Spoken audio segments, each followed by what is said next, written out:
selamat datang kembali. Kali ini kita coba gali lebih dalam inti dari sebuah teks yang cukup penting ya, klasik dan radikal ini dari tahun 1926. Aksi Massa karya Tan Malaka, kita udah siapkan kutipan-kutipan kuncinya di sini. Tujuannya, ya kita mau coba pahami diagnosis Tan Malaka tentang Indonesia waktu itu dan resep dia gitu menuju kemerdekaan. Oke, mari kita langsung aja deh.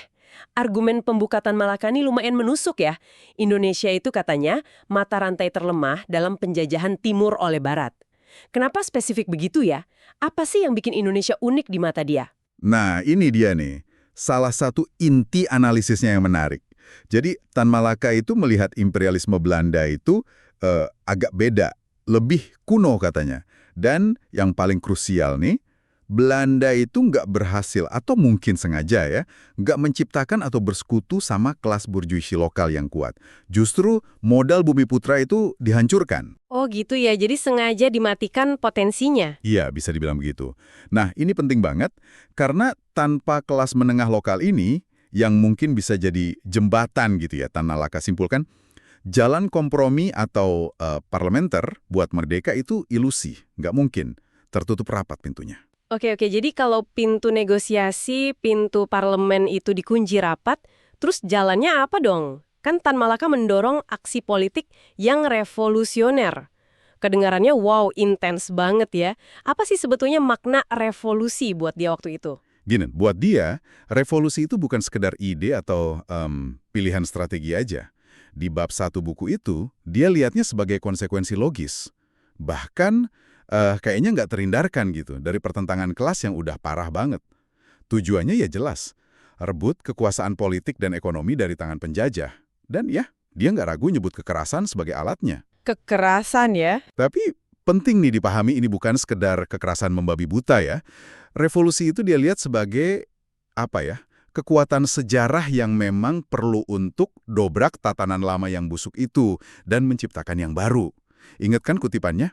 Revolusi adalah mencipta. Jadi kayak sebuah keniscayaan sejarah gitu katanya. Dan kondisi yang mendorong keniscayaan itu, dia lukiskan dengan gambaran yang bener-bener suram ya. Kemiskinan parah banget, upah aja dia bilang sekedar penghalang agar jangan sampai mati. Terus minimnya akses pendidikan, kesewenang-wenangan, perampasan tanah. Kontrasnya jauh banget sama untung besar yang dikeruk Belanda. Tepat sekali. Jurang pemisahnya itu dalam banget dan berlapis-lapis. Bukan cuma soal kelas ya, antara kapitalis asing sama buruh tani pribumi, tapi juga diperkuat sama perbedaan ras, agama, kultur.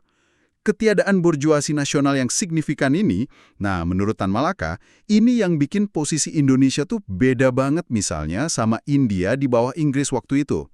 Imperialisme Belanda itu sistematis banget mematikan potensi industri dan modal lokal. Nah, dari diagnosis kondisi unik ini muncullah resep utamanya dia. Aksi massa. Ini penting nih, dia bedain banget ya. Bukan putsch atau kudeta, diam-diam oleh segelintir orang gitu ya. Bukan juga anarkisme yang sporadis. Tapi aksi yang terencana, yang melibatkan partisipasi rakyat luas. Senjatanya pun disebutin konkret. Pemogokan, boikot, demonstrasi. Betul sekali. Aksi massa itu strategi yang dasarnya dari kebutuhan ekonomi dan politik massa rakyat yang real, bukan cuma slogan kosong. Makanya Tan Malaka itu sangat menekankan perlunya sebuah partai pelopor, partai yang revolusioner. Partai ini harus punya disiplin baja, dia sampai pakai istilah peraturan besi, harus cerdas taktik dan strateginya, punya hubungan yang organik gitu sama massa, dan mampu memimpin aksi secara efektif. Jadi partai ini kayak otaknya gitu ya? Iya, kayak otak, jantung sekaligus tulang punggung gerakannya. Dengan kaum buruh industri modern dan tani sebagai basis utamanya, itu penting banget. Menarik juga ya, dia kan belak-belakan banget tuh mengkritik partai-partai yang udah ada waktu itu. Budi Utomo, NIP, bahkan Sarekat Islam juga kena. Kenapa sih mereka dianggap nggak cukup oke buat tugas revolusi ini? Iya, kritiknya tajam banget. Dia nilai partai-partai itu punya kelemahan mendasar ya, dalam konteks kondisi unik Indonesia tadi. Ada yang dianggap terlalu elitis, jauh dari denyut nadi massa, kayak Budi Utomo misalnya. Ada juga yang dinilai ragu-ragu, masih ngarep kompromi, kayak NIP.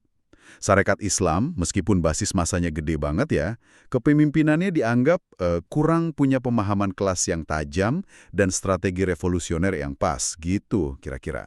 Jadi intinya belum siap ya? Intinya sih mereka dianggap gagal nawarin kepemimpinan dan program aksi yang radikal, yang sesuai sama tuntutan zaman saat itu. Gitu kira-kira. Oke. Terus di bagian akhir buku itu visinya malah lebih luas lagi ya?